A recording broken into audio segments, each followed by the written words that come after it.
the party that never ends. The rooftop of Apex Tower was buzzing with life. It was one of those perfect city nights, warm, breezy, and full of promise. The golden string lights twinkled overhead, casting a soft glow on the crowd of partygoers who seemed oblivious to everything except the music and the champagne flowing freely. The skyline stretched out in every direction, a dazzling sea of lights. Rebecca leaned on the balcony railing, taking a slow sip of her drink. She felt the tension of her work week melting away as she gazed out at the city below. Her friend Megan had dragged her to this party, insisting she needed to unwind. And maybe Megan was right. Rebecca had been glued to her desk for weeks, buried in endless projects. She let out a deep breath, feeling the weight lift a bit. Behind her, the dance floor was packed. Megan was in the middle of it, dancing like she owned the place, her red dress catching the light every time she spun. Rebecca smiled, watching her friend. Megan was always the life of the party, fearless and wild, the kind of person who could strike up a conversation with anyone, and tonight she was in her element. A waiter passed by, offering a tray of hors d'oeuvres. Rebecca politely declined, her eyes drifting back to the view. The city looked beautiful tonight, like a painting. For a moment, she felt a rare sense of calm. But 2 blocks away, in a dark alley, someone was watching the party too, though not with the same fondness. A man in a dark hoodie stood there, hunched over a tablet. He stared intently at the screen, his face illuminated by its blue glow. The screen showed a live feed from a drone, its camera hovering high above the Apex Tower, capturing every detail of the rooftop party. His fingers twitched as he adjusted the angle of the camera, zooming in on the crowd. He watched them laugh and dance, completely oblivious. The man's face was blank, but there was a hardness in his eyes. He swiped his finger across the screen, pulling up a timer. It read to 58 and was counting down. Back at the party, Megan grabbed Rebecca's hand, pulling her onto the dance floor. "Come on, Becca!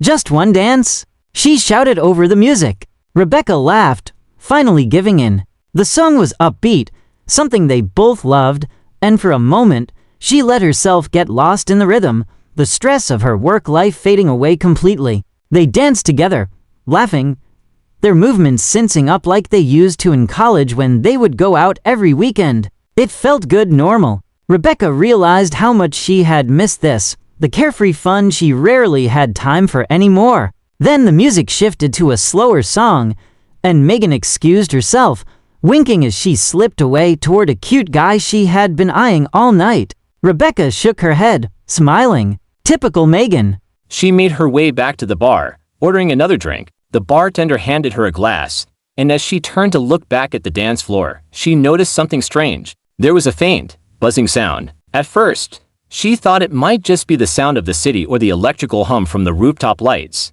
But then it grew louder. A few other guests seemed to notice it too. They glanced around, confused, but shrugged it off. Rebecca felt a small, uneasy knot form in her stomach. The sound was coming from above. She looked up, squinting into the night sky. Just above the edge of the building, she saw a small dotted drone, hovering silently. It wasn't unusual to see drones in the city, but this one seemed different. It wasn't flying around or taking wide shots of the skyline. It was just hovering there, almost like it was watching them. Rebecca frowned, trying to shake off the weird feeling. It was probably just someone filming the party for a promo video or something. Nothing to worry about. But down in the alley, the man in the hoodie was watching her. He zoomed in the camera, focusing on Rebecca's face. He noticed her noticing the drone, but it didn't matter now. The timer on his screen hit 1:30. He glanced at it, his expression unchanging, like he had already made peace with whatever was about to happen. Back on the rooftop, the vibe had shifted slightly. People were still dancing, but there was a sense of unease now,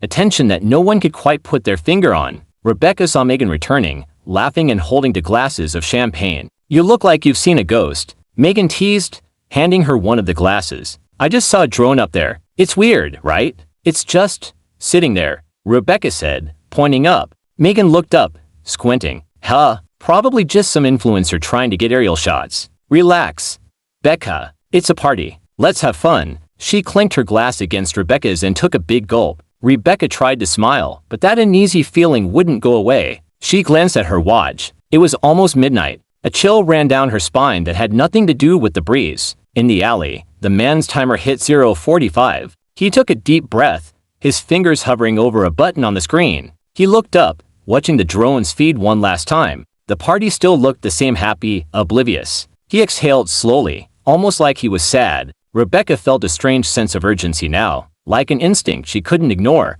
She grabbed Megan's arm. "I think we should go," she said, her voice firmer this time. Megan frowned. "What?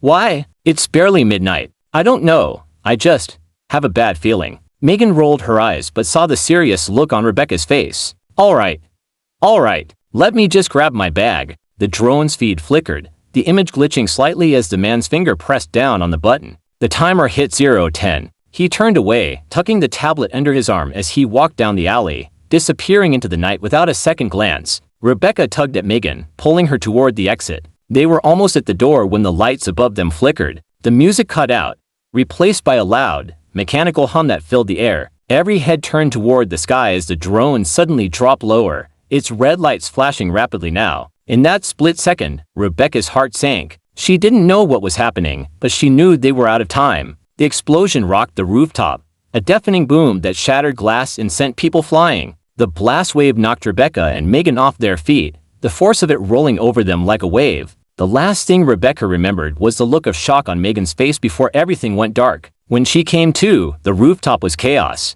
Smoke filled the air, mixing with the acrid smell of burnt fabric and metal. People were screaming, stumbling over each other in a desperate attempt to get to safety. Rebecca felt a sharp pain in her leg, but she forced herself to move, crawling toward where she had last seen Megan. "Megan!" she called out, her voice hoarse. She couldn't see anything through the smoke. "Megan!" There was no answer. As the sirens wailed in the distance, drawing closer, Rebecca realized with a sinking feeling that this was no accident. It was planned. Someone had been watching them the whole time, and whoever it was, they were long gone.